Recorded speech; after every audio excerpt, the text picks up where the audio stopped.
Voilà, je crois qu'on est en live aussi sur Facebook. Donc, bonsoir à tous, bienvenue dans ce nouveau Alpha Webcast. Aujourd'hui, on va parler de photos animalières. C'est vrai qu'à cette période-ci de l'année, nous, on termine un petit peu les événements d'automne par le festival de Montier-en-Der, qui est un des plus grands festivals mondiaux en matière de photos de nature et animalière. On a plaisir d'aller dans ce festival qui a une ambiance chaleureuse, où on est heureux de retrouver des photographes passionnés avec lesquels on peut discuter photos. On peut même aller en faire au bord du lac du Der, puisque c'est l'époque de migration des grues. Donc, il y a des vrais sujets à photographier. On peut faire du test de matériel sur le terrain, discuter technique et puis aussi simplement de la manière de photographier le monde animalier. Donc, c'est un rendez-vous qu'on aime bien fréquenter. On est très, très malheureux cette année de ne pas pouvoir nous y rendre. Mais on va faire vivre l'esprit du rendez-vous dans ce live grâce à Laurent Baheux qui va nous parler du dernier reportage qu'il a fait en Afrique. Juste avant ça, je voudrais partager avec vous quelques actualités puisque la semaine a été plutôt chargée dans l'actualité Sony. Je ne sais pas si vous avez vu passer. Il y a tout d'abord eu l'annonce d'un nouveau produit majeur, l'annonce d'une caméra, une caméra vidéo professionnelle, la FX6. Donc la FX6, c'est une caméra qui va reprendre pas mal de caractéristiques de l'Alpha 7 Mark III finalement. C'est un petit peu la version caméra du boîtier Alpha 7S Mark III. Donc j'espère qu'on va pouvoir avoir la présentation bientôt à l'écran si on arrive à avoir le partage d'écran. Sinon, je peux peut-être le faire depuis mon ordinateur si j'ai la clé USB avec la présentation dessus.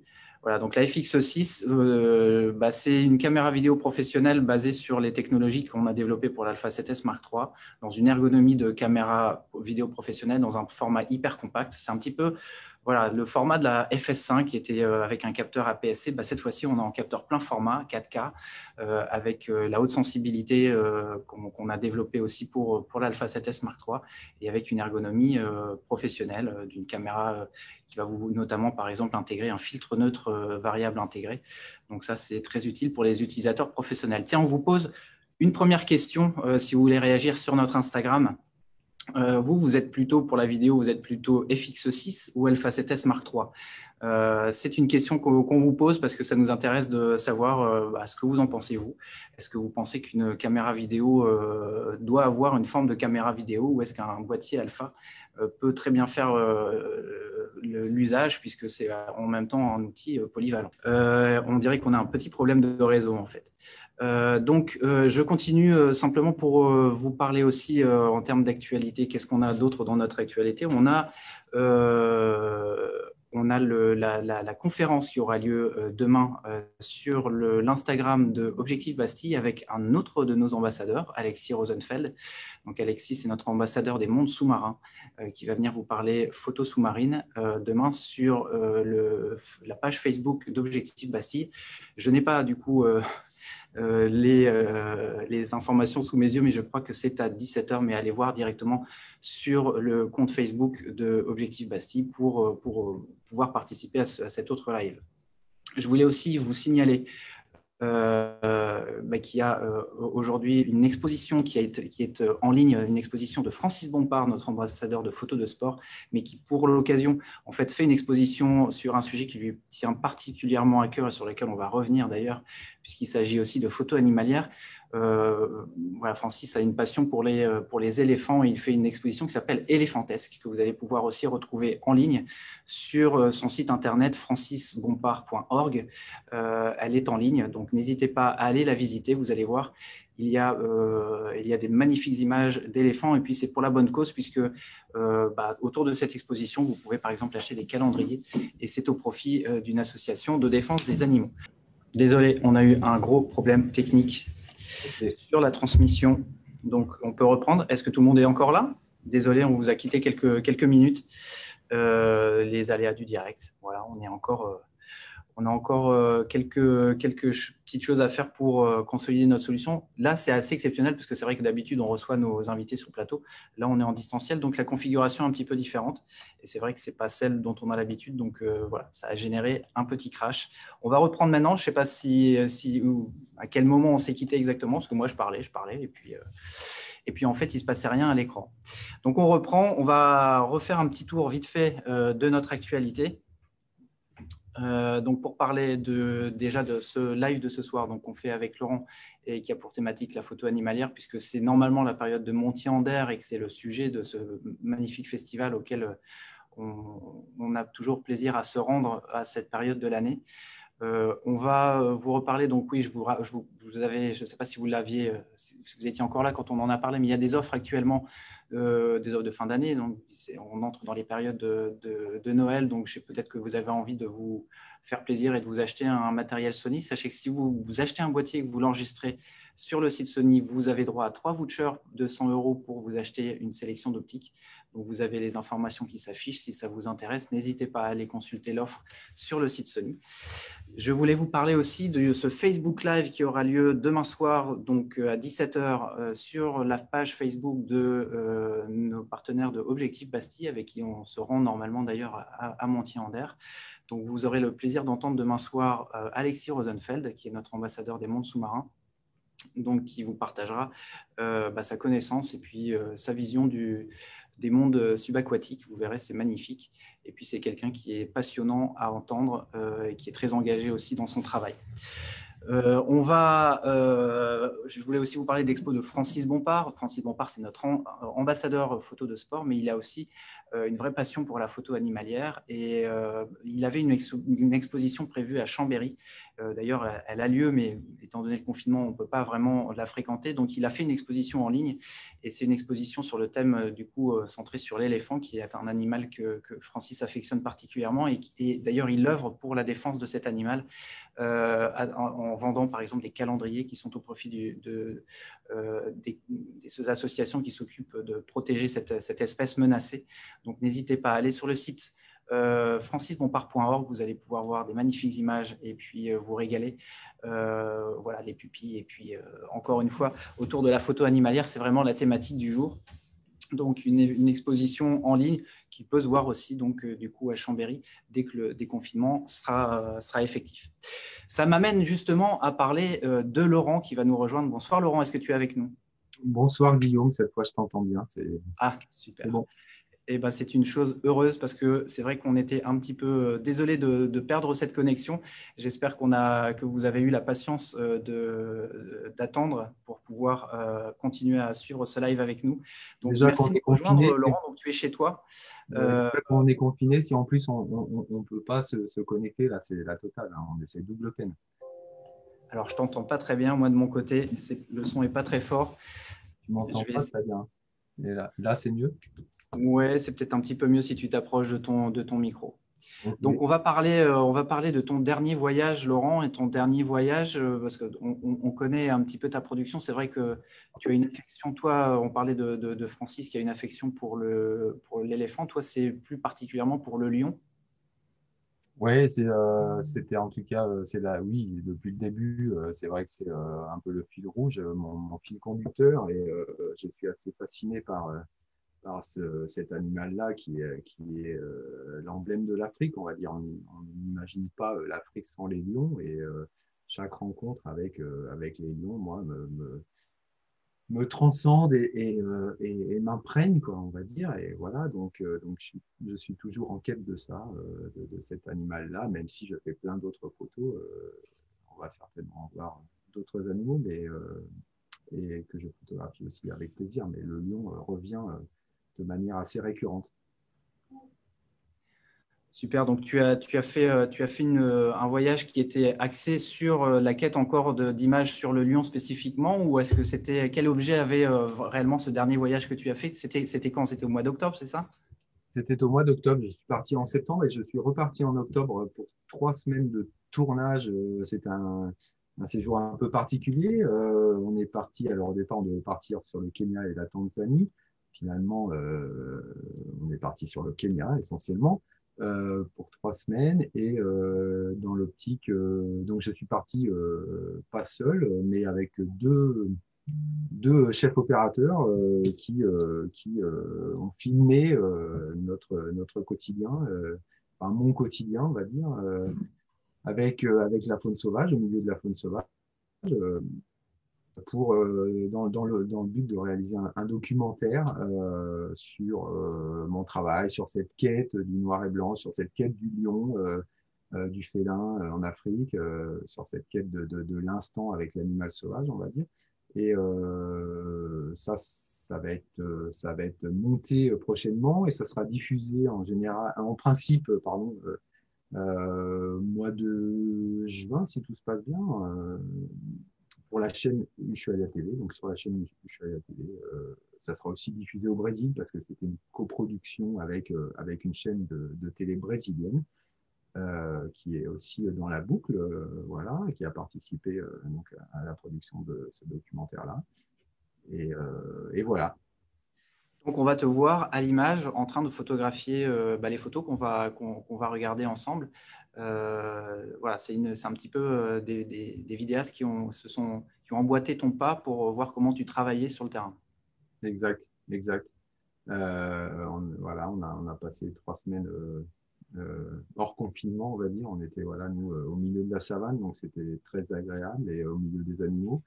Loin des préoccupations de la crise qu'on connaît tous en ce moment. Donc, ça fait Alors, tu vas nous faire rêver, oui, effectivement. Je pense que ça va nous déconfiner. On va se déconfiner en images avec toi pour aller justement voir ce que tu as pu découvrir là-bas. Parce que ça fait plusieurs fois que tu y vas quand même au Kenya. Ça fait combien? C'était ton combienième voyage là-bas? Alors, la première fois, c'était en 2006 et je pense que j'ai dû faire entre 2006 et 2020 au moins une quinzaine. Je ne les ai pas comptés en fait, mais je pense que ça doit être au moins une quinzaine de voyages juste sur le Kenya. Ouais. C'était le Kenya où tu devais aller initialement. C'est toujours le Kenya que tu visites ou il y a d'autres pays Non, que tu visites aussi? il y a d'autres destinations.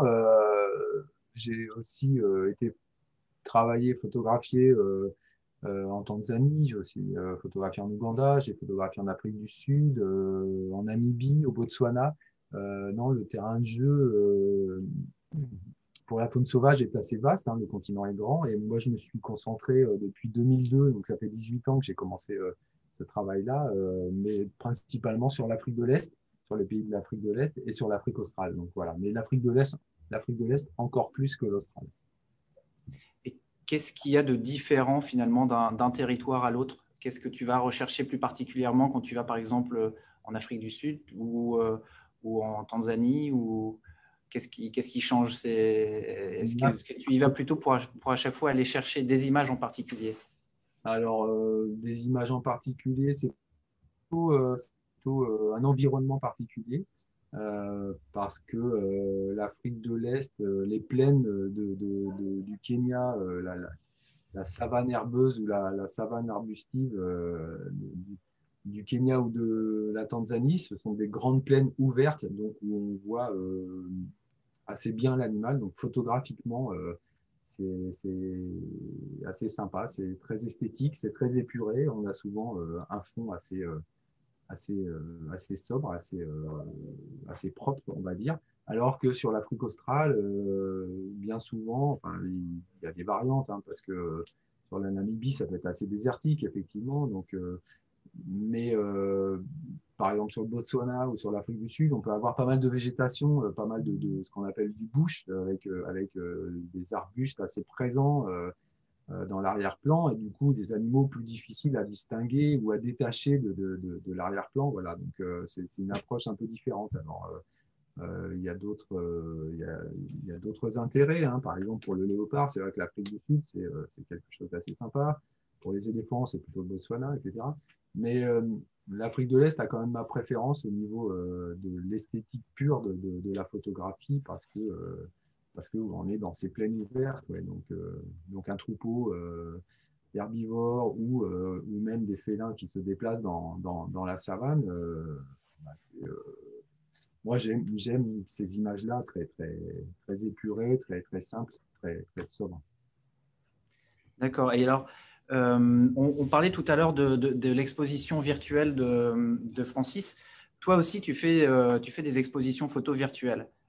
C'est quelque chose dont on avait parlé dans le webcast qu'on avait déjà fait ensemble au mois de juillet. Là, tu viens de mettre en ligne une nouvelle exposition. Ouais, il y en a deux qui sont consultables en ligne. Il y a celle qu'on a mis en ligne au début de l'été. Et puis, il y a une nouvelle expo, c'est quand l'animal inspire la langue. Il y en aura une prochainement en décembre, hein. Alors, ces expos-là qui reviennent périodiquement au rythme des saisons restent en ligne, donc sont toujours consultables, hein. Donc, si vous voulez aller voir la première, elle est toujours disponible, hein, sur mon site, dans les expos virtuelles. Et puis celle qui est dans l'actu actuellement, voilà, c'est l'animal qui inspire la langue. Alors, ça veut dire quoi, ça, l'animal qui inspire la langue? Ouais, on voit un panneau, on ne va pas tout déflorer, évidemment, on va juste essayer de vous donner envie d'aller voir cette expo, parce que moi, je trouve que l'idée est assez succulente. Donc, c'est d'illustrer en quelque sorte toutes les expressions qui ont rapport aux animaux dans notre langage courant. C'est ça, et il y en a pas mal dans la langue française. En fait, je me suis aperçu que souvent on utilisait l'animal dans des expressions. Voilà, là on voit pleurer des larmes de crocodile, effectivement. Donc c'est un peu expliqué avec un petit texte ben, l'origine de l'expression et puis illustré par mes images parce que j'en ai quelques-unes quand même. Alors, expliquer les expressions, mais aussi les illustrer avec des citations littéraires, parfois, ou par des paroles de chansons aussi. Donc, Oui, par des d'essayer à chaque fois fables. d'explorer partout où on retrouve des références aux animaux, aussi dans l'art et dans la littérature. Absolument, absolument. Ouais, ouais, moi, je suis assez connecté à ça et on s'aperçoit que au fil de l'histoire, en fait, ben, l'animal a toujours intéressé les écrivains, les artistes, etc. Ouais, donc, les philosophes, les intellectuels. Bon, donc, ouais, moi, ça m'intéresse et j'avais envie de faire un peu ce clin d'œil et ce parallèle entre la photo et puis entre l'approche, notre rapport à l'animal, tout simplement. Alors moi, j'ai beaucoup rigolé en voyant tout ce que tu as écrit sur l'expression peigner la girafe. Donc, je ne sais pas si c'est une expression qui vous parle. En tout cas, si ça ne vous parle pas, allez faire un tour sur l'expo. Même si ça vous parle, vous allez voir, c'est assez rigolo, succulent. Moi, je me suis régalé à parcourir cette expo, en plus avec un petit peu de musique. Donc, c'était vraiment un parcours très agréable. C'est vrai qu'on n'a pas la chance cette année de voir les expositions en vrai à Montier-Mander, mais on a toutes ces expositions qui se digitalisent et qui finalement nous donnent accès à tous depuis chez nous à toute cette matière et à cette vision des choses finalement à la fois illustrative et à la fois commentée. Ouais, je voudrais d'ailleurs faire un petit coucou et saluer ben, tous ces organisateurs d'événements. Tu as parlé de Montier-Ander, dont j'ai eu la chance d'être l'invité d'honneur et où j'ai pu exposer plusieurs fois. Et quand j'expose pas, j'y vais en simple visiteur parce que j'y prends beaucoup de plaisir. C'est un bel événement. Et il y en a eu d'autres, hein, donc tous souffrent de cette situation. Il y en a un qui est près de chez moi, qui s'appelle le FIFO à Minigout, qui a été aussi reporté, évidemment. Festival international du film ornithologique, mais qui a aussi un salon d'art animalier, etc., où j'ai eu aussi la chance d'exposer. Bon, voilà, j'ai une pensée pour tous ces organisateurs et souvent beaucoup de bénévoles qui se démènent. C'est le travail d'une année en général pour organiser ce genre d'événement qui nécessite beaucoup de moyens, de temps et d'engagement. Et donc là, qui se retrouvent un peu punis par cette situation-là. Donc voilà, ouais, une petite pensée pour Petite eux. pensée à tous nos amis des festivals et puis de vous dire que voilà, on pense bien, bien fort à vous et puis que finalement on préférait largement être dans ces festivals que chez nous. Mais voilà, encore une fois, on a la chance malgré tout d'avoir accès à toutes ces images. Et puis on parlait de l'expression peigner la girafe, tiens, en voilà deux. Donc, on va parler aussi, on va faire finalement un parcours d'exposition commenté avec toi ce soir, donc avec ces images que tu as ramenées de ton dernier voyage donc au Kenya. Il me semblait que tu devais aller en Tanzanie, mais alors qu'est-ce qui s'est passé? Pourquoi tu n'as pas pu aller en Tanzanie? Bonne question, oui. Effectivement, on devait partager le temps du documentaire de tournage entre le Kenya et la Tanzanie. Malheureusement, on avait oublié un paramètre, c'est que on était en pleine période électorale pour la Tanzanie et que le président tanzanien a décidé d'interdire le territoire à toutes les équipes de tournage durant toute la période électorale. Donc, la veille de passer la frontière, on avait tout prévu, on avait fait des demandes, etc. On avait prévu toute la logistique et la veille, on a appris qu'on n'était pas accepté sur le territoire tanzanien, donc qu'on ne pourrait pas franchir la frontière et que on devait rester au Kenya ou rentrer chez nous, quoi. Donc c'était le Kenya.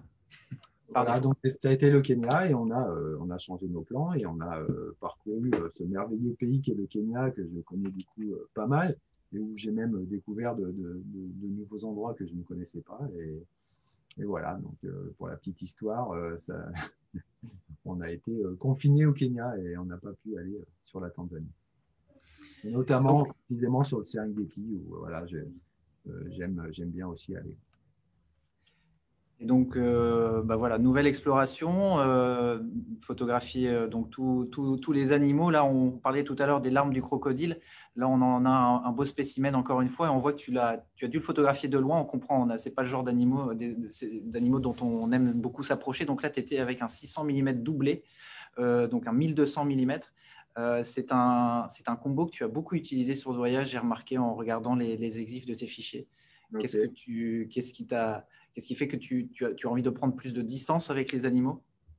Non, j'ai pas forcément envie de prendre plus de distance, mais c'est vrai que moi j'aime essayer de faire entrer le spectateur dans l'intimité de l'animal. C'est-à-dire que c'est ce que j'essaye d'aller chercher quand je suis sur le terrain. J'aime vraiment remplir l'image et rentrer au cœur de l'animal et essayer d'en dégager un peu de ses traits de caractère ou de sa personnalité. Donc, aller vraiment chercher un portrait quand je peux. Et là, oui, avec le 604 et le doubleur, je suis au 1200, effectivement. C'est assez confortable avec ce genre de spécimen parce que là, les larmes du crocodile, ça aurait été plutôt, si je m'étais plus approché, ça aurait pu être les larmes du photographe, je pense. Les larmes et les cris de douleur. Et les cris de douleur. Donc voilà, donc là, je suis en haut de la berge et lui est sur est sur la rive, hein, juste au bord de l'eau. Et au 1200, ça fait une image où on a l'impression d'être à ses côtés, quoi. Mais en fait, je suis pas tout près. Voilà. Et grâce au 600, voilà, on a cette impression de proximité. On verra que sur d'autres photos que tu utilises aussi beaucoup, par exemple le 100-400, que toutes ces optiques-là, tu n'hésites pas à les doubler. C'est vrai que jusqu'à présent, on avait plutôt peur d'utiliser des multiplicateurs parce que des fois, ça pouvait altérer la qualité d'image. C'est pas ce que du coup, j'imagine que si tu le fais, c'est que tu penses qu'aujourd'hui, c'est sans risque. C'est vrai, ouais. Là-dessus, ma pratique a changé et je pense que je n'étais pas le seul photographe à craindre un peu l'utilisation des multiplicateurs, des 1.4 ou des doubleurs, parce qu'on perdait beaucoup, on perdait en qualité optique, on perdait en réactivité de l'autofocus, on perdait principalement en précision de la F et en vitesse de réactivité. Mais là, aujourd'hui, c'est pas le cas, quoi. Avec ce matériel-là, je trouve qu'il y a très peu de pertes optiques et puis le résultat est très bon. Et puis l'autofocus fonctionne formidablement bien, même à des ouvertures un peu plus fermées. Donc ouais, non, j'hésite pas, ouais, sur le 600, mais aussi sur le 200-600, sur le 100-400, sur des choses comme ça, ouais. C'est très confortable parce que du coup, on a un range d'utilisation optique qui est assez fabuleux. Ça, c'est effectivement le fait que depuis l'avènement des hybrides, aujourd'hui, la mise au point se fait au niveau du capteur, c'est-à-dire à l'endroit où se forme l'image. Donc, ce qui autrefois pouvait induire de l'incertitude dans le parcours optique sur des réflexes qui avaient des parcours, 3 chemins de lumière, hein, celui pour la visée, celui pour l'exposition du capteur et puis celui pour la mesure de l'autofocus. Le fait d'induire un élément, une variable, on va dire, dans le système optique, ça pouvait un petit peu décorréler l'ensemble et puis faire en sorte que des fois, ce qu'on voyait dans le viseur, ce n'était pas ce que ce qu'on avait dans le cadre ou ce que l'autofocus allait percevoir, ce qui faisait que ça pouvait induire effectivement des incertitudes. J'ai une question là sur le doubleur. Quel doubleur utilisez-vous? Alors, j'ai à la fois le 1.4 et le doubleur, donc de 2.0, qui sont les Sony, hein, évidemment, parce qu'ils sont ultra compatibles et optimisés pour les optiques Sony. Donc, ce sont des doubleurs et des multiplicateurs Sony. Alors, on a une question, et n'hésitez pas à poser vos questions en ligne sur l'application ou sur la page Facebook de Sony France. On prend vos questions, on les pose à Laurent. Et Laurent, je vois que tu les vois défiler puisque tu les vois comme moi. Il y a Quentin qui voulait savoir, est-ce que tu sors souvent de ta voiture? Parce que c'est vrai que pour faire ce genre de photos, toi-même, tu te mets en sécurité ou est-ce que des fois, tu es photographe à pied? Alors, ça m'arrive de descendre de la voiture, pas n'importe quand et n'importe où, n'importe comment, parce que sinon, le risque, c'est de ne plus être là pour en parler, hein, parce que le risque est un peu partout et permanent dans ces territoires-là. Donc, ça m'arrive. Là, je crois que j'étais sorti de la voiture, en l'occurrence, en bord de rivière, parce que bon, ça fait une frontière, ça fait une barrière un peu naturelle. Donc, en dehors des hippos qui sont en général au milieu de la rivière ou sur la berge et les crocos, bon, on arrive assez facilement à cerner les dangers en ayant bien repéré avant qu'il n'y ait pas un prédateur autour. Et puis voilà, donc ouais, ça m'arrive quand même de temps en temps de sortir de la voiture, mais pas dans n'importe quelle condition, quoi, avec beaucoup de prudence. Alors, tu parlais tout à l'heure de l'utilisation du 600. Là, on voit un petit peu la trousse à outils que tu as emmenée là-bas au Kenya. Donc, une belle valise de jouets quand même. Ouais, alors là, c'était pas que pour moi, mais c'est vrai que j'en utilisais pas mal. Mais comme on était aussi, comme il y avait les deux vidéastes qui étaient avec des caméras et des boîtiers pour filmer, qui ont aussi utilisé des optiques.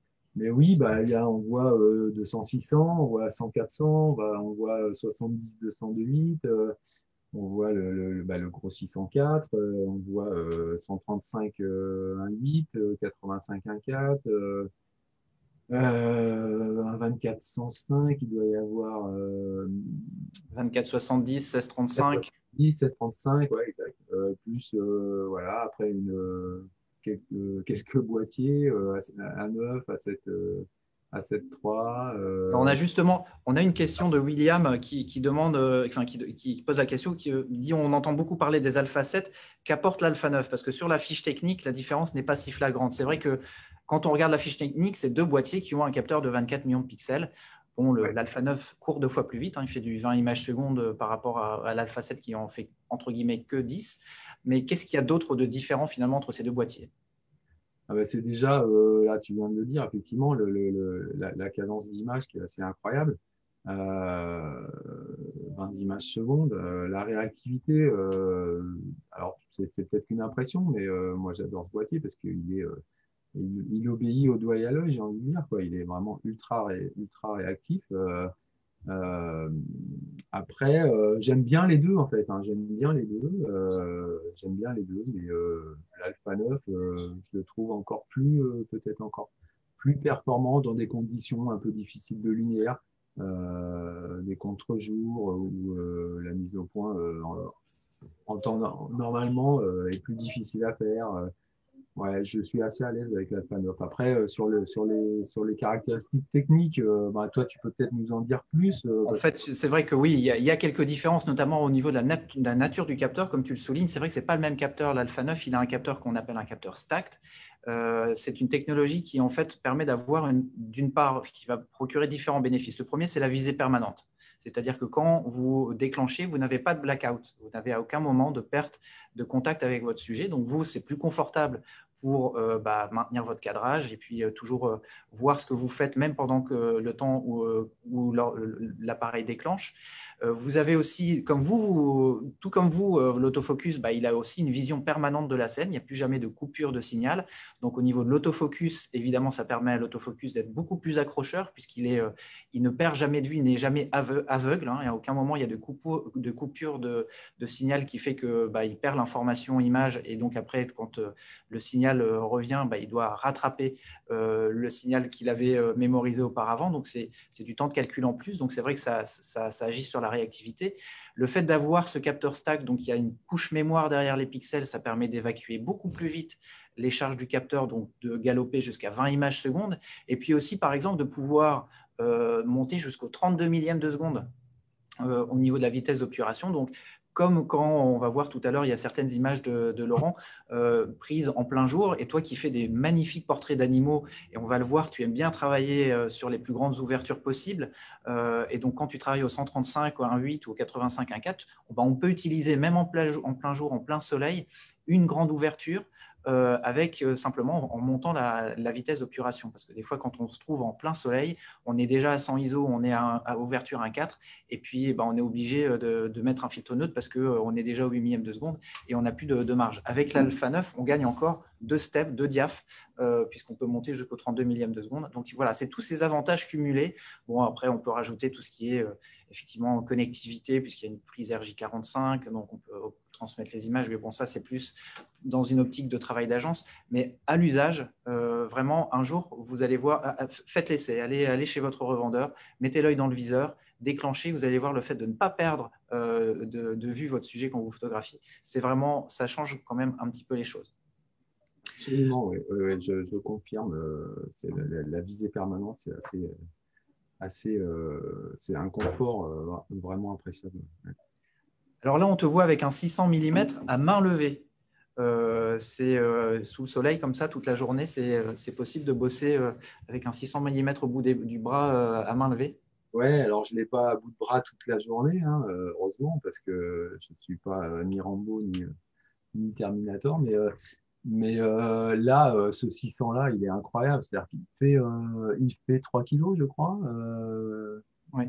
C'est ça, hein. Donc, on a l'impression d'avoir un 300 dans les mains, quoi.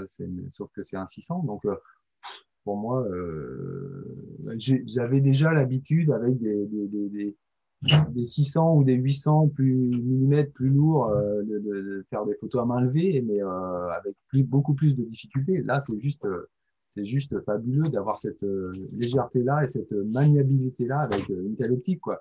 C'est assez sidérant, quoi. J'ai vraiment l'impression d'avoir un 300 dans les mains, quoi, en termes de poids Et d'agilité. et- Et il faut savoir aussi que ce qui contribue à cette agilité, c'est le fait que le poids de l'optique est plutôt reporté côté monture. Donc, c'est vrai que les gros téléobjectifs, généralement, la problématique, c'est que les lentilles avancent lourdes. Et donc, on a des systèmes qui sont très plongeants, c'est-à-dire qui sont très lourds à l'avant. Donc, ce qui augmente encore cette impression de poids.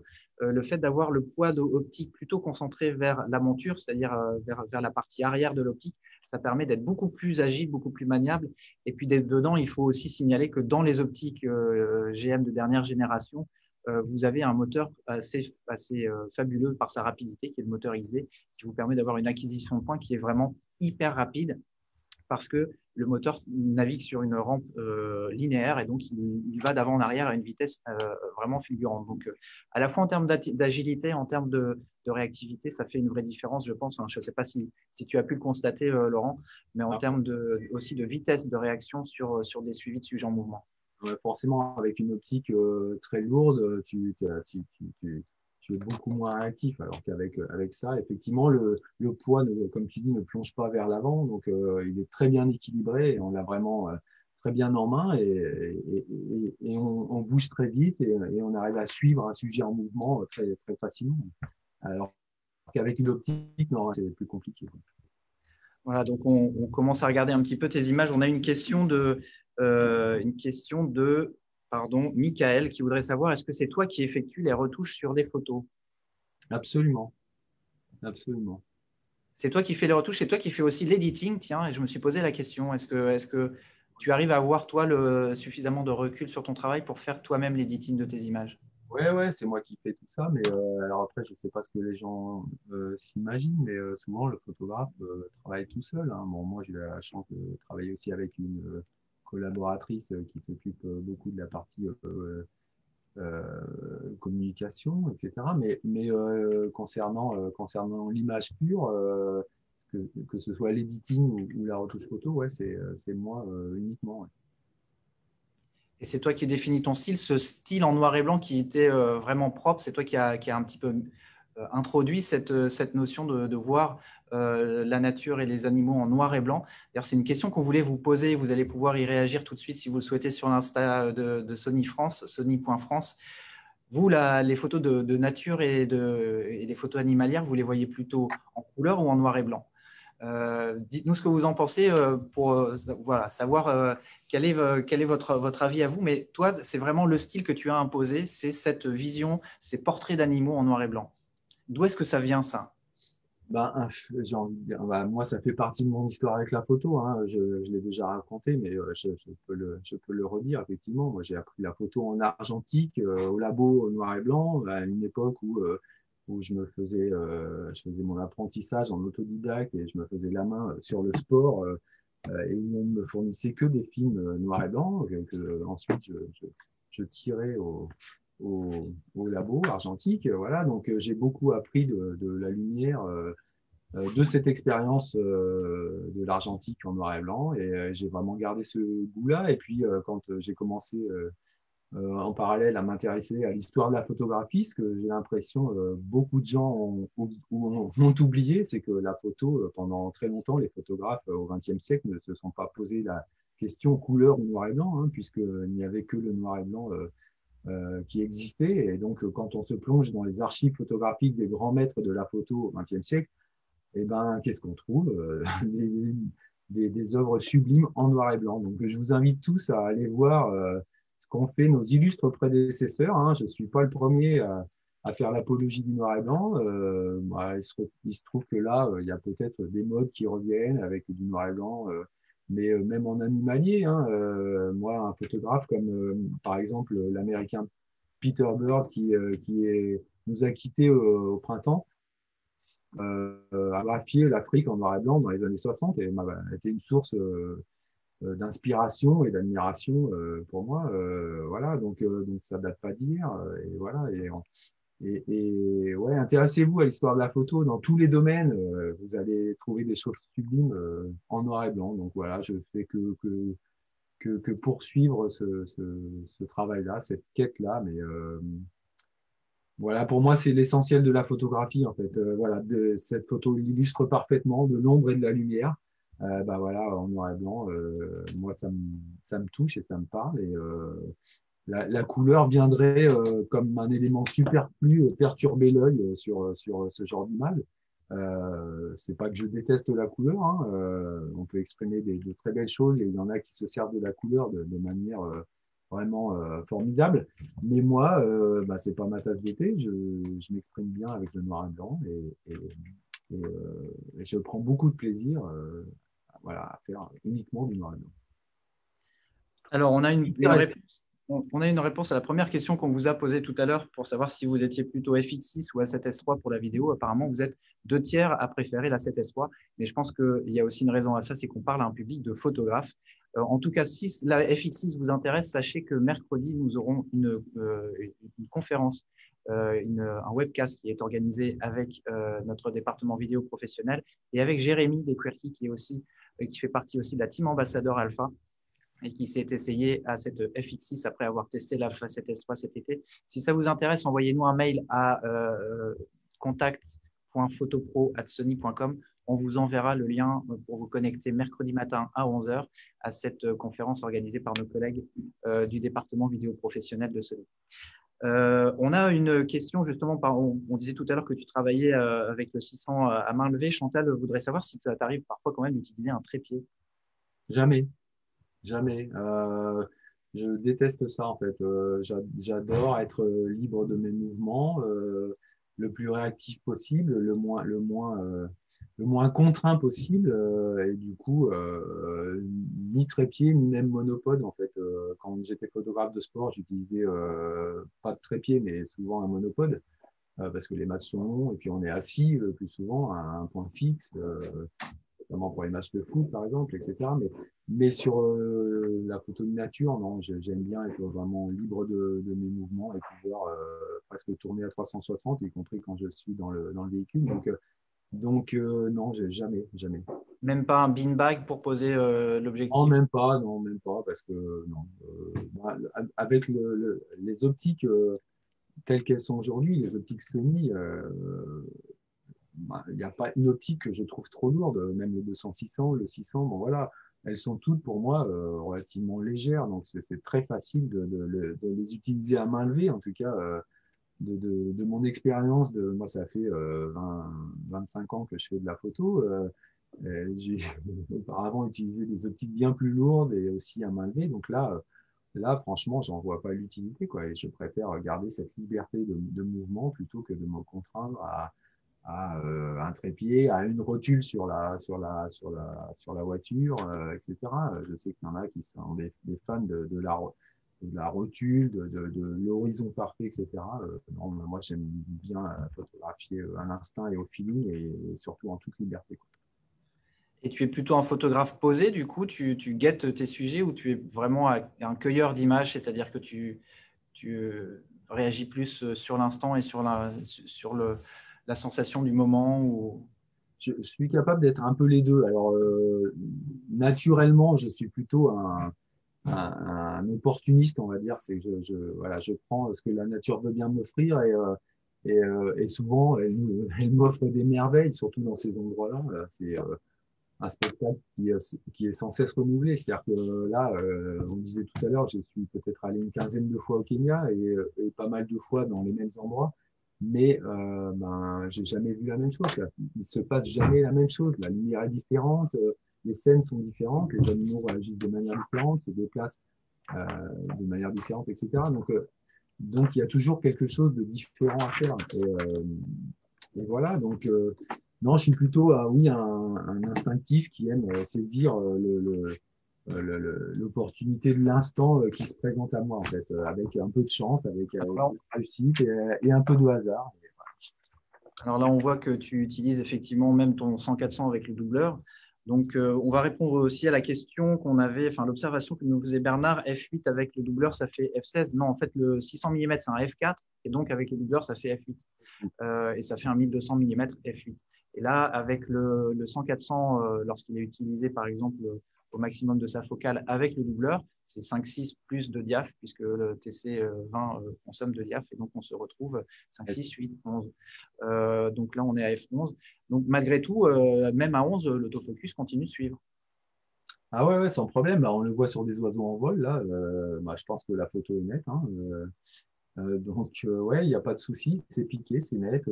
Ça fonctionne super bien. Il y a rarement du déchet.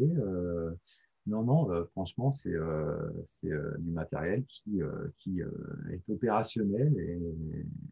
Bon, ça oblige à monter éventuellement un petit peu en sensibilité, comme là, on voit que tu montes jusqu'à 5000 ISO. Mais Ouais, voilà. mais c'est pas vraiment un problème. Hein. Je peux monter nettement plus en ISO et c'est rarement un problème parce que le résultat est vraiment bluffant et vraiment qualitatif. Donc, je me soucie pas tellement de la montée en ISO. C'est vraiment pas un souci, non. Et alors, enfin, moi, j'ai remarqué que parfois sur tes images, j'avais la sensation de retrouver un grain un peu photographique. Est-ce que tu appliques des filtres pour ça ou est-ce que c'est quelque chose qui vient simplement de la manière dont tu traites l'image ou simplement de la signature du capteur? Alors, il y a un peu des deux. Il y a des fois la signature du capteur. Quand on monte en ISO, on a tendance à voir apparaître un peu ce que certains appellent du bruit, mais c'est un petit grain. Enfin, moi, ça me rappelle le grain argentique. J'ai un peu cette nostalgie-là. J'aime pas trop les images complètement lisses, en fait. Donc, je ne vais pas être en recherche d'une image parfaite, sans grain, sans texture, etc. Et alors, par contre, en ISO un peu plus bas, si l'image est un peu lisse, je vais rajouter un petit peu, un peu de matière, un peu de grain en post-prod, ouais, en retouche au moment où je traite l'image. Alors tout à l'heure, tu nous parlais du fait que tu as hérité un petit peu de ce noir et blanc de ton époque de journaliste, de tes premières armes pardon, en tant que journaliste. Quentin voudrait savoir si tu as un style qui est quand même assez contrasté dans le rendu.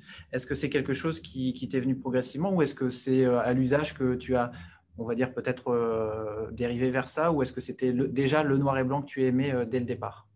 Ouais, je crois que je pense que c'est une question de perception et d'œil. Hein. Moi, dès le départ, ça m'a vraiment attiré, les forts contrastes en noir et blanc. Je me souviens quand je tirais en Il se argentique. prête bien aux zèbres, hein, d'ailleurs. Ouais, ça marche bien. Ouais. D'ailleurs, la question qu'on aurait pu poser sur la photo animalière, mais plus précisément, préférez-vous photographier le zèbre en couleur ou en noir et blanc? Ça aurait été drôle. Moi, je la pose, la question.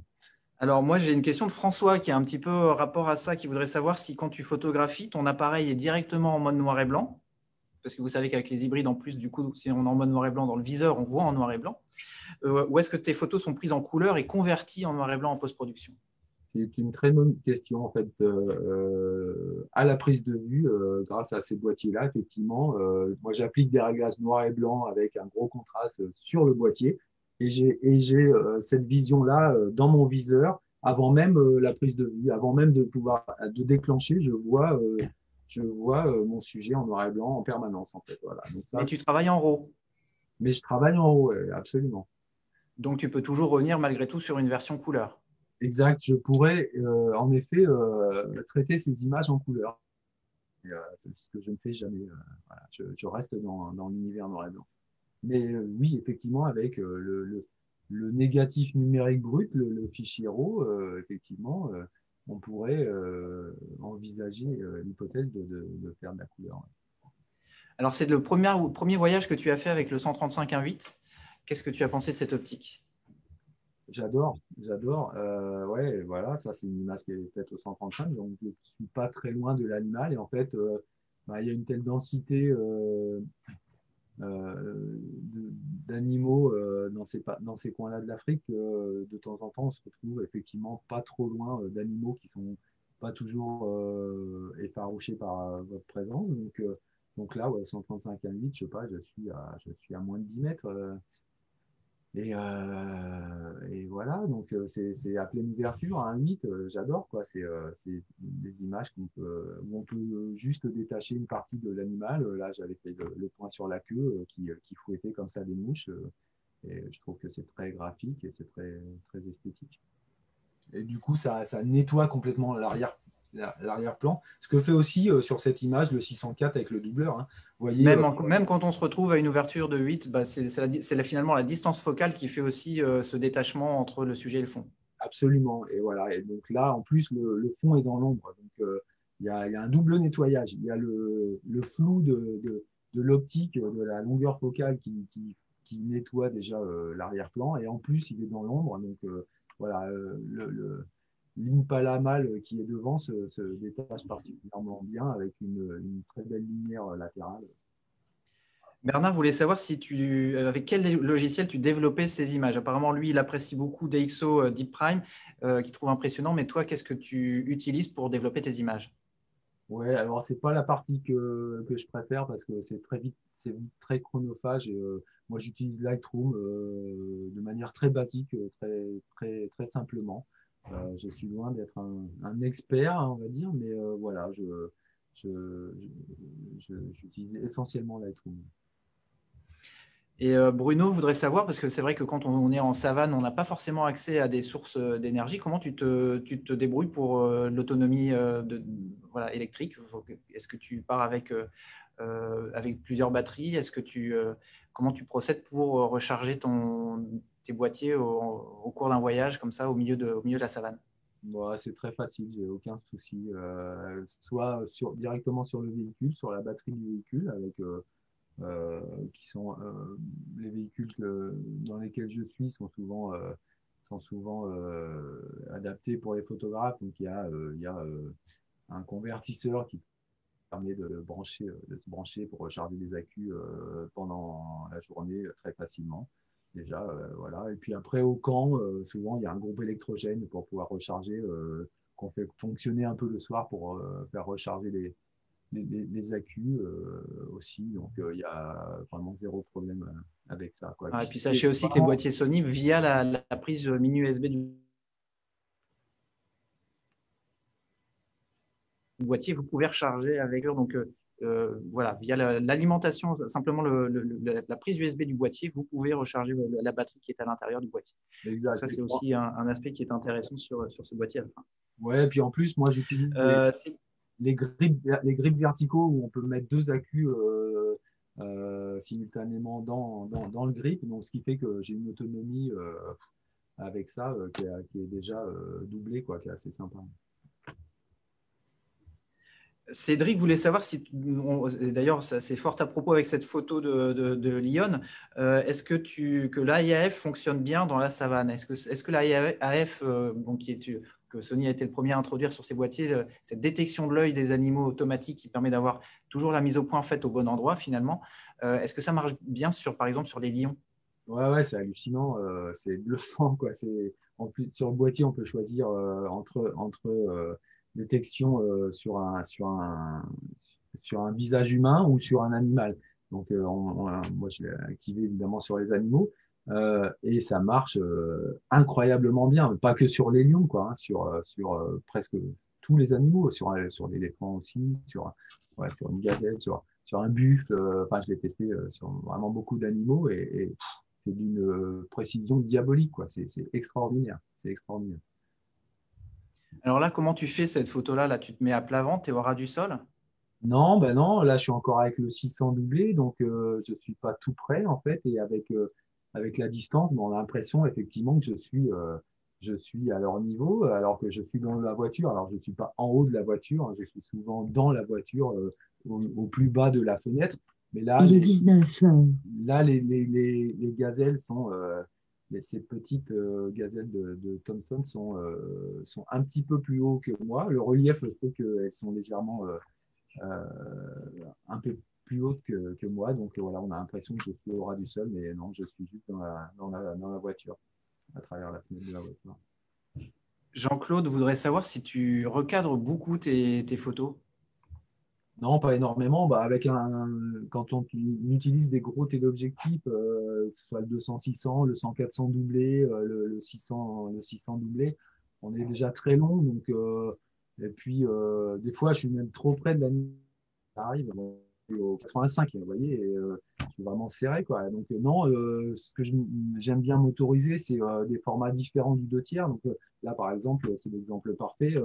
Le format carré, j'aime beaucoup. Donc, bah, voilà, je recadre carré sur le centre de l'image. Et voilà, mais là, au 85 1.4, voilà. Mais même, enfin, rarement, j'effectue rarement de très gros recadrages.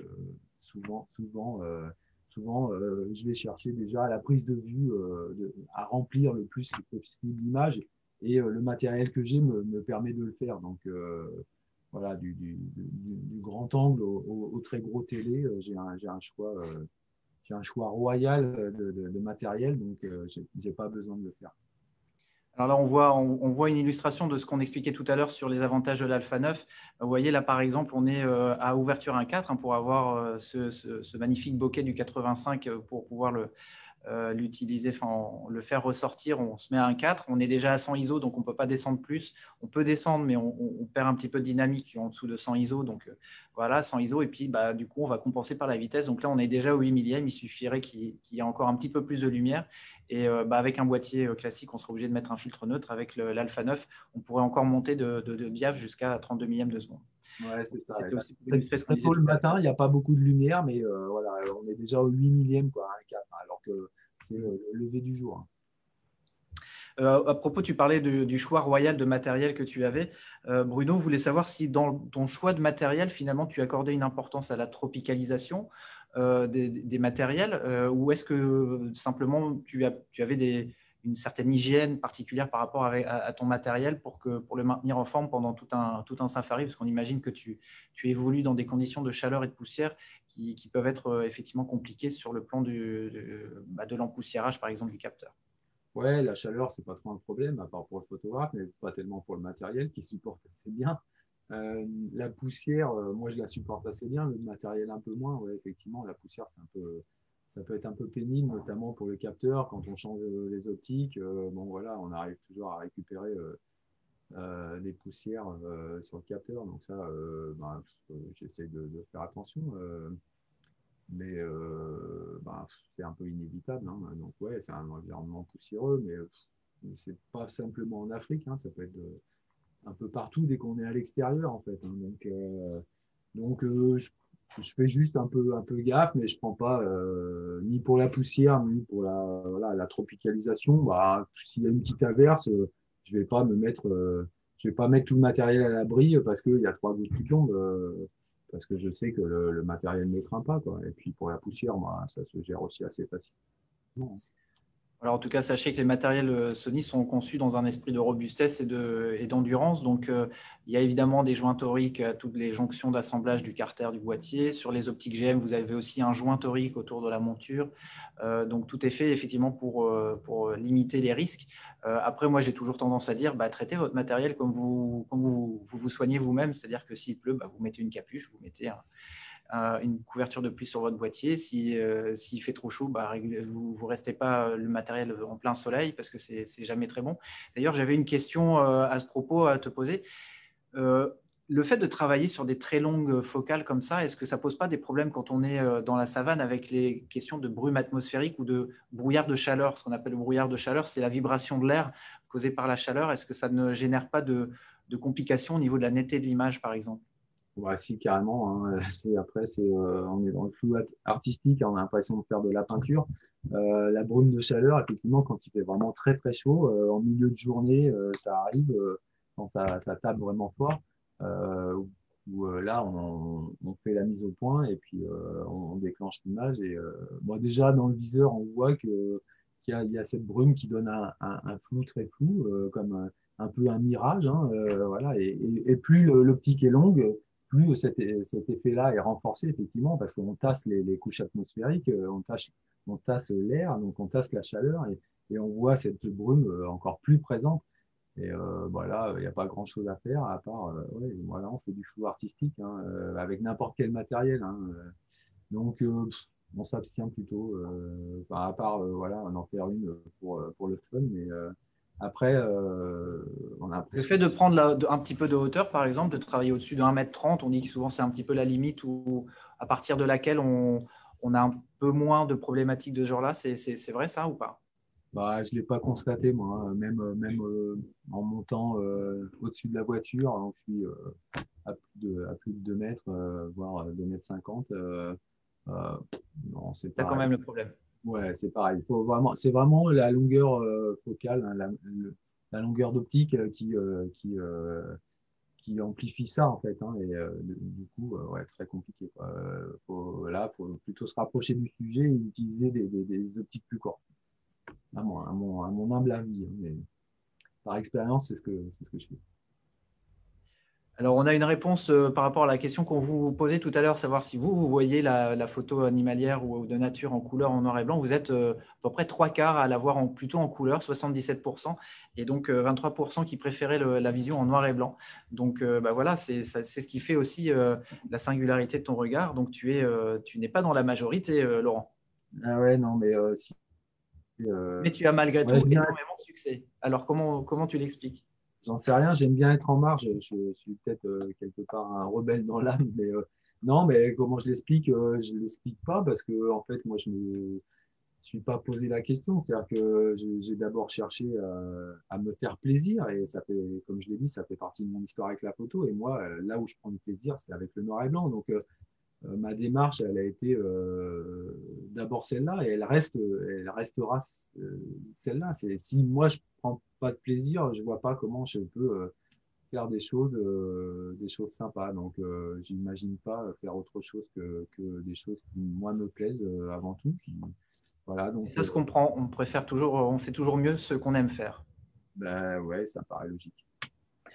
On voit une image d'éléphant, donc ça me fait penser à l'exposition de Francis, là, d'éléphantesque, et puis à cette notion de défense des espèces, puisque c'est un sujet qui est cher à Francis. Je crois que c'est aussi un sujet qui t'est cher à toi.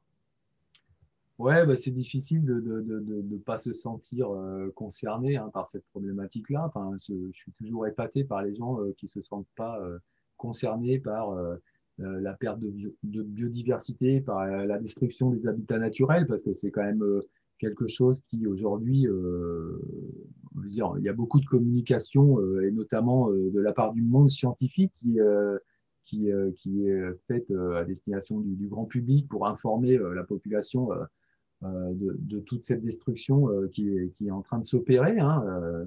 Donc, ouais, moi, en tant que témoin privilégié de ce monde naturel, de cette faune sauvage, voilà, en tant que spectateur de ça, bah, je me sens évidemment plus que concerné par cette problématique-là, quoi. Évidemment, donc voilà, j'essaye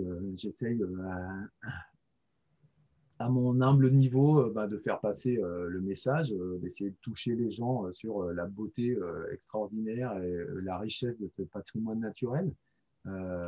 Prendre conscience qu'on n'est pas les seuls à vivre sur cette planète et que si on ne laisse pas un peu d'espace aux autres espèces, eh ben, elles vont tout simplement disparaître, hein. Il n'y a même pas besoin de les chasser ou de les braconner, hein.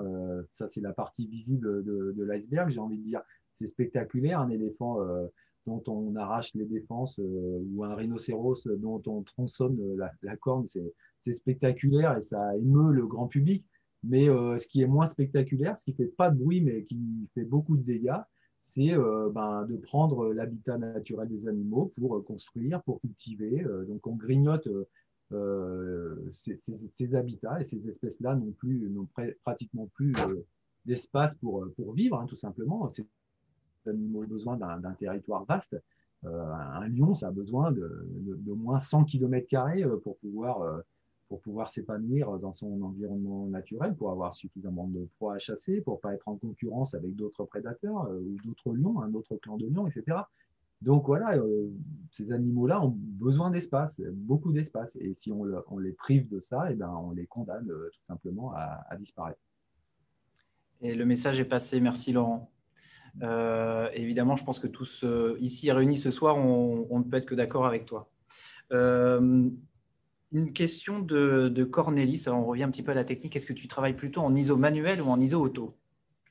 Alors, j'étais plutôt ISO manuel pendant très longtemps et j'avoue que depuis quelques temps, j'aime bien travailler en ISO auto. En fait. Je me décharge de cette partie-là et comme je disais tout à l'heure, c'est vraiment pas un souci de monter fortement en ISO. Donc, je définis ma plage ISO. On peut vraiment définir sur les alphas, sur les alphas que ce soit le 7 ou le 9, la plage ISO dans laquelle on souhaite travailler. Et du coup, bah, je me concentre sur le reste, hein, sur ma vitesse, sur mon obturation, sur ma mise au point, sur mon cadrage, etc. Donc, il y a suffisamment d'autres paramètres. Et donc, ouais, l'ISO auto, c'est une fonction qui est assez sympa, en tout cas en photo de nature. Hein. Parce que les conditions de lumière sont souvent très changeantes. Donc ouais, c'est assez utile. Alors, j'imagine que à force d'écumer ces territoires, tu les connais par cœur. Tu dois savoir un peu quels sont les spots où tu peux retrouver à coup sûr les animaux que tu veux photographier. Luc, lui, voudrait savoir si tu utilises parfois des drones pour faire du repérage.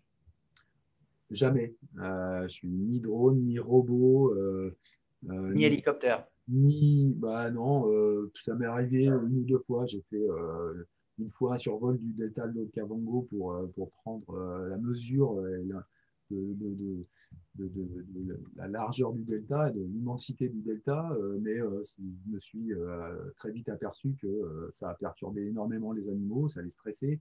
J'ai fait une fois, donc j'ai fait quelques images d'éléphants en survol comme ça. J'ai fait une fois en Afrique du Sud un survol notamment de rhinos, et j'ai fait des images de rhinos, mais c'est pareil, ça les affole. Le bruit de l'hélico, c'est terrible. Le drone, c'est quelque chose qui peut aussi les déranger. Je veux dire, c'est quelque chose de pas naturel pour eux. Donc, de se faire survoler par un drone à basse altitude, ça peut être une source de stress et en tout cas, à minima de dérangement. Donc, non, je ne suis pas du tout adepte de ça, ni du drone, ni du robot. Moi, je prends beaucoup de plaisir à photographier de l'œil dans le viseur. Quoi. Quand j'ai l'émotion qui passe à travers mon œil et à travers le viseur, à travers l'optique, là, je prends du plaisir. Et c'est d'ailleurs là où je prends le plus de plaisir. C'est pas à Le plaisir, c'est aussi finalement la surprise de la rencontre. Ouais, carrément. Et puis c'est ce sentiment de contact ou de proximité avec l'animal à travers l'optique et à distance quand même. Mais ouais, c'est avec ça que je prends beaucoup de plaisir. Et en plus, il faut savoir que le drone est interdit dans pas mal de pays maintenant, et notamment dans les parcs nationaux et dans les réserves naturelles. du Kenya, par exemple. Donc non, non. Alors, je reviens sur cette photo parce qu'on a une question de Cornélis qui dit le 60e au 1200 mm, c'est possible juste grâce à la stabilisation. Sans doute que le 60e, c'était pour avoir un petit peu de l'eau mouvante, avoir un effet de filet, mais c'est vrai que le crocodile, lui, est parfaitement net. C'est la stabilisation qui fait la différence, puisque tu dis que tu travailles à main levée. Et tout ça à main levée. C'est quelque chose qu'en argentique, on n'aurait même pas osé, je pense, parce que le 600 doublé, donc au 1200, au 60e de seconde, pour faire une photo nette, ça peut être un peu compliqué, mais avec la stabilisation à la fois de l'optique et la stabilisation sur 5 axes, je crois, si je ne dis pas de Oui, bêtises, c'est ça. du boîtier de l'Alpha 9, c'est juste magique. Alors, il y a du déchet. Hein. J'ai fait une série d'images sur cette scène-là. Mais effectivement, je voulais, comme tu dis, avoir le mouvement de l'eau parce que ce croco remontait la rivière. Là, on est dans la rivière Mara, donc le croco est gigantesque. Hein. Celui-ci, la tête doit faire pas loin d'un mètre hein, pour bien vous rendre compte de l'animal que c'est. Quoi. En tout, il doit au moins faire 6 mètres. Mais la tête, rien que la tête doit faire 1 mètre. Et il remontait la rivière. Et là, ce qu'on ne voit pas, parce qu'il est sous l'eau, il est en train de transporter un gnou là, qu'il a attrapé. Et le gnou, c'est pour ça qu'il a un peu la gueule ouverte. Et il a une patte de gnou. Il est en train de tirer le gnou en remontant la rivière avec sa proie là. Voilà, donc, et tout ça, bah, ouais, au 60e de seconde, pour avoir le mouvement de l'eau et le crocodile net. Ouais.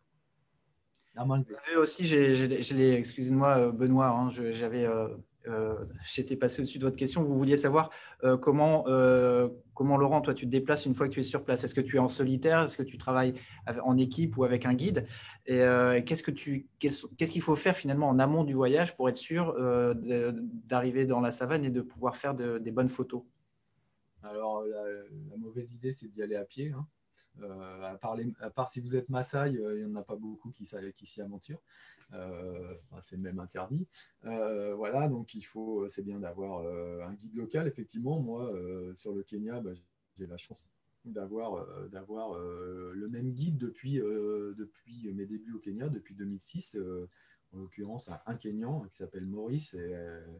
Avec qui je forme un binôme et avec qui je me régale parce qu'il a une connaissance à la fois du territoire, de la faune. J'en apprends tous les jours avec lui. Quoi. À chaque fois qu'on discute, qu'on fait une rencontre sur un animal, il a toujours quelque chose à me raconter sur la vie de l'animal, sur ses habitudes, sur ses comportements, etc. Donc, et puis en plus, ça me décharge de la partie conduite. Alors, ça m'est arrivé de conduire en Afrique, hein, d'être complètement solo, mais c'est un peu compliqué de à la fois conduire en milieu accidenté, en milieu difficile, où on peut s'embourber, où on peut s'enliser, où on peut rester planté dans un franchissement de rivière, etc. Donc, c'est bien d'avoir un peu d'expérience, parce que même avec beaucoup d'expérience, il y en a qui se plantent. Hein, donc voilà, donc je me décharge de cette partie-là en faisant travailler un local déjà, et puis quelqu'un qui connaît parfaitement, qui est amoureux de la faune de son pays et qui est d'une aide vraiment précieuse. On parlait tout à l'heure de la montée en sensibilité des boîtiers. Là, on en a une illustration avec cette photo de buffle. Donc là, on est à 12 800 ISO. Donc, je pense que vous, évidemment, avec peut-être la compression du signal sur ce live, peut-être que vous ne voyez pas bien, mais peut-être aller voir sur le site de Laurent à quoi elle ressemble en grand et en large. C'est vrai que c'est tout à fait exploitable comme image, même en très haute sensibilité. Juste une parenthèse là sur mon guide, enfin c'est pas mon guide, c'est mon ami Maurice. Vous aurez l'occasion de le découvrir parce que dans le documentaire qu'on a tourné pendant 3 semaines au Kenya, qui sera diffusé sur Ushuaïa, il est dans le documentaire. Donc il y a beaucoup d'échanges entre nous en situation dans la savane. Donc vous pourrez aussi découvrir Maurice, grâce à qui j'ai fait de nombreuses images. On avait encore une question de Benoît qui voulait savoir si tu utilisais une paire de jumelles ou si tu repérais les animaux de loin simplement à travers ton objectif. Ouais, ça m'arrive d'utiliser les jumelles. Effectivement, c'est tentant d'utiliser le 600 doublé de s'en servir comme de jumelles, comme d'une longue vue. Je fais un peu les deux en fait. J'ai toujours quand même une paire de jumelles que j'utilise de temps en temps pour repérer des fois ce qu'on croit être un animal ou un lion de très loin. Alors des fois, ça n'est qu'une pierre ou une souche d'arbre, un morceau de bois, une pierre qui dépasse de la savane. Voilà, mais de temps en temps, on arrive à spotter. Mon guide plus souvent que moi, et parce qu'il a un œil incroyable, il est capable de repérer des choses et me dire, voilà, est-ce que tu vois là ce qu'il y a? Il y a un lion là, et tant qu'il ne m'a pas dit, je ne l'ai pas vu, quoi. Donc voilà, Ça sert aussi à ça d'avoir un guide, d'avoir une paire d'yeux en plus. exactement. Et donc là, on voit, c'est un vieux lion, ça, j'imagine. Il a l'air un petit peu esselé, en tout cas, et en tout cas, de traîner un peu la patte. Tu les suis, toi, de voyage en voyage, tu les suis, les populations d'animaux que tu photographies? Là, je ne suis pas trop dans ce registre-là, mais ça m'arrive effectivement de retrouver les mêmes individus d'un voyage à l'autre, d'un séjour à l'autre. Il y en a qui sont assez charismatiques et qui ont des caractéristiques esthétiques, donc on les reconnaît assez facilement. Mais sinon, non, pas spécialement. Alors, on avait justement une question tout à l'heure, alors je ne sais plus de qui elle était, mais qui demandait ce que tu pensais de ce 200-600 associé à l'Alpha 9 ou à l'Alpha 7 Mark III. Là, on voit que tu l'as en plus multiplié par un 4, donc j'imagine que tu es assez confiant dans la qualité de cet objectif, qui est à la fois assez commode parce qu'il a un range de focale assez large, assez compact et aussi accessible en termes de prix. Ouais, bah oui, là, c'est un 200-600 déjà, on a une maniabilité, enfin, on a une, une souplesse dans l'utilisation du 200 ou 600 dans la même optique, c'est déjà assez fabuleux en termes de photos de nature en reportage. Voilà. Et puis alors avec un multiplicateur 1,4, là on est au 280 par 840. D'ailleurs là j'ai pris la photo 840. Donc notamment sur les lionceaux, avec des animaux qui bougent beaucoup, ben, on cherche toujours un peu son cadrage. Un coup on est trop près, un coup on est trop loin. Donc là effectivement on a une souplesse d'utilisation qui fait qu'on va pouvoir trouver le bon cadrage quasiment tout le temps, quoi, même si les lionceaux s'approchent ou s'éloignent, quoi.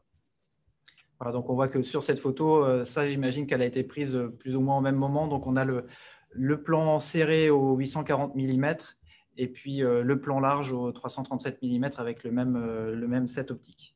Exact. Ça illustre parfaitement ça. La lionne s'est mise en marche et les lionceaux l'ont suivi. Alors, on a des questions toujours très pointues, hein. On a Eric qui demande est-ce que tu utilises l'AF dissocié de la mesure d'exposition ou est-ce que tu fais ta mesure autofocus associée à ta mesure d'exposition? Parce qu'il y a effectivement sur les boîtiers Sony la possibilité de raccorder la mesure d'exposition à la zone autofocus. C'est pas dissocié, non. Je fais ma mesure d'exposition avec liée à l'auto. De toute façon, l'avantage aussi de l'hybride, c'est qu'on voit toujours ce qu'on a dans le viseur. Donc, si jamais ce mode de mesure génère une erreur, on le voit tout de suite. Y compris sa correction d'exposition en temps réel. C'est-à-dire que si on sous-expose ou on surexpose d'un tiers ou de deux tiers de diaph, on voit dans le viseur électronique, c'est assez confortable, on voit le résultat avant même de prendre la photo. C'est assez sympa.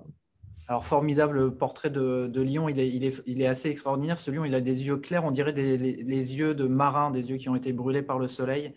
Donc, c'est un portrait que je trouve magnifique. En plus, il a une crinière sombre avec laquelle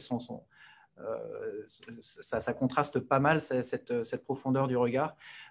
Donc, ça, c'est vraiment ta passion, faire des portraits d'animaux. C'est vraiment ça ta signature. Et on a vu une question tout à l'heure je crois que c'était de Cornelis. Non, c'était de Quentin qui voulait savoir si tu faisais aussi de la photo animalière en France, sur la faune de France. Pas vraiment, pas tellement, pas encore. Ça peut venir. Il y a quand même un travail en cours que j'ai vu sur ton site internet. Ouais, mais c'est pas de la faune, c'est pas de la faune sauvage. Non, c'est des animaux de la ferme. Exactement, exactement. Donc d'ailleurs, bah, c'est un travail en cours qui est visible sur mon site ouais, où j'ai commencé à travailler à photographier les animaux plus proches de nous, y compris ceux qu'on met dans notre assiette, pour un peu interpeller et interroger, parce que quand on est militant pour la cause animale, ben, on finit par devenir militant pour tous les animaux. sans distinction, c'est-à-dire que pourquoi il y en a qu'on admire et pourquoi il y en a qu'on mange. Voilà, j'invite à se poser la question. À propos Et là, de, c'est à ce moment-là que je me fais en général traiter de dangereux extrémiste, mais c'est pas grave, j'assume. Euh, là, on a un portrait de famille qui est malheureusement de plus en plus rare. On parle là des espèces en voie de disparition. Le rhinocéros en fait partie. Tu vois cette situation, j'imagine, évoluer de voyage en voyage. Ouais, bah, c'est difficile à mesurer, hein, moi, parce qu'effectivement, j'y vais par intermittence. Hein, je ne vis pas en permanence en Afrique, hein, donc c'est assez difficile. Ce que je mesure, c'est la pression humaine qui s'amplifie autour des espaces réservés aux animaux sauvages, à la faune sauvage, avec des villages de plus en plus proches, avec des populations de plus en plus nombreuses, avec des troupeaux de plus en plus grands autour de ces espaces réservés à la faune sauvage. Donc cette pression humaine, avec des cultures aussi tout autour, donc cette pression humaine se fait de plus en plus présente. Voilà, les animaux, moi ce que je vois, c'est qu'ils sont de plus en plus piégés dans ces derniers Éden sauvages, quoi. Alors voilà, je pense qu'il faudrait que l'homme ne puisse pas avoir le droit d'accès, de vivre partout, quoi. Parce que on se comporte tellement mal avec les autres espèces, c'est-à-dire on a montré tout simplement au cours de notre histoire et jusqu'à aujourd'hui, alors que ça fait au moins 50 ans qu'on dit que on est en train de détruire cet environnement, on se montre incapable de cohabiter avec l'animal sauvage. Il n'y a qu'à voir rien que sur notre territoire en France, quoi. La levée de boucliers qu'il peut y avoir avec les éleveurs en montagne parce que des loups sont revenus naturellement conquérir le territoire sur lequel ils ont toujours vécu, hein, qu'on avait éradiqué à un moment donné. Et là, ils reviennent parce qu'ils sont protégés, parce qu'on a réussi à les protéger. Et il y a une levée de bouclier pour éradiquer à nouveau voilà, tous les prédateurs. On est incapable de cohabiter et de partager le territoire avec l'animal sauvage. C'est toujours les intérêts humains qui priment sur le reste. Donc, ouais, j'invite aussi à s'interroger sur la relation qu'on peut avoir avec ces animaux sauvages, y compris chez nous, quoi. Alors, il y a On les classe nuisibles comme les renards, par exemple. Le renard n'est pas un nuisible, concrètement, contrairement à ce que disent les chasseurs, par exemple. Et aucun prédateur n'est nuisible à un milieu. Au contraire, c'est même signe de bonne santé d'avoir des prédateurs sur un territoire. Mais les chasseurs s'obstinent à vouloir nous faire croire le contraire, voilà, pour leurs propres intérêts et leur plaisir de tuer. Alors, à t'écouter, je pense que Astrid se pose la question c'est pour ça qu'elle nous pose la question, est-ce que tu es un vegan? Non, je suis végétarien, on va dire. Je mange pas d'animaux, je mange pas ni viande ni poisson. Je mange les œufs de mes poules parce que j'ai la chance de vivre à la campagne et avec un grand jardin où j'ai des poules dans le jardin, voilà, qui vadrouillent. Je mange les œufs de mes poules, voilà, mais je mange pas de poisson, je mange pas de viande. Voilà. Non, je suis pas encore vegan, mais ça pourrait venir. On prend juste une dernière question de Michael qui était avec nous la semaine dernière pour animer un webcast sur la photo d'Astro, qui voudrait savoir à quel endroit il pourrait faire des photos d'animaux sous les étoiles, puisque c'est un peu sa spécialité, l'astrophotographie. Donc, coucou Michael au passage. D'animaux sous C'est les quoi les étoiles. meilleurs territoires? La Namibie, ça semble quand même pas mal adapté pour faire du beau paysage de nuit, non? Ouais, du paysage de nuit, ouais, mais d'animaux sous les étoiles, c'est un peu compliqué parce que normalement, on n'est pas censé dire dans tous ces endroits-là, ces parcs nationaux, ces réserves naturelles en Afrique sont quand même très réglementés et on n'est pas censé sortir la nuit, on est plutôt censé être confiné dans des camps pour la sécurité des visiteurs et puis pour celle des animaux aussi, pour pas trop les déranger, parce qu'il y a une vie nocturne qui est assez importante, et notamment pour plein de prédateurs.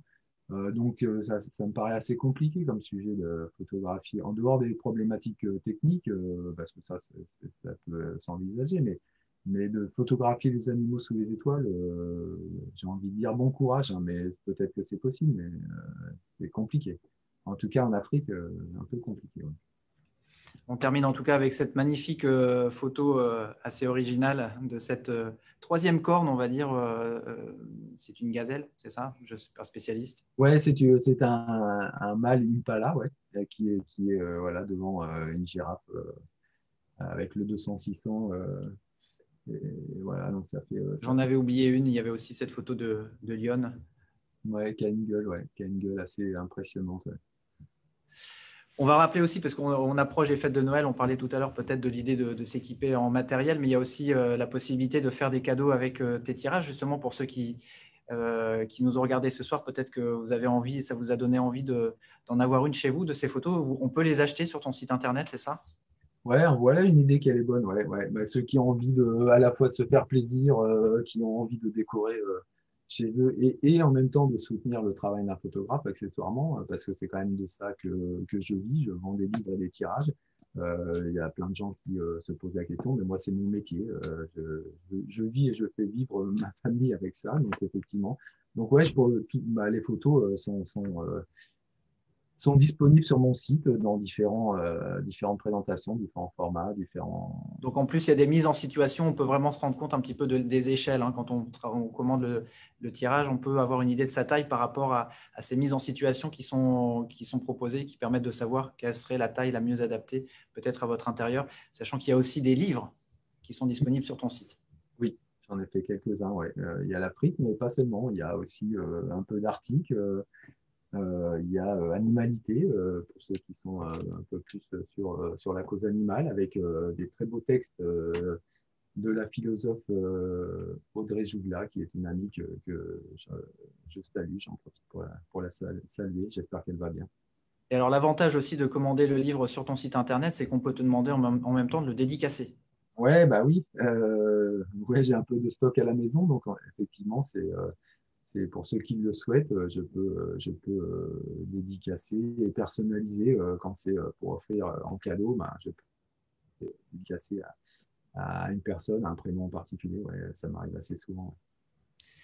Voilà, bah écoute, en tout cas, un grand merci pour ce moment de partage autour de tes images. Et puis, bah, j'espère que voilà, bientôt, le déconfinement te permettra de repartir, parce que je sais qu'il y a aussi un voyage que tu devais faire qui a été annulé à cause du confinement. Donc, j'imagine que tu as déjà hâte de retourner là-bas. J'espère que ça vous a donné aussi envie à vous, peut-être d'explorer de nouveaux territoires photo.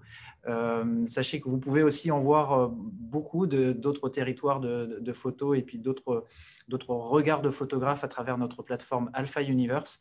Donc, sur le site sony.fr/Alpha Universe, vous pouvez découvrir plein d'histoires de photographes.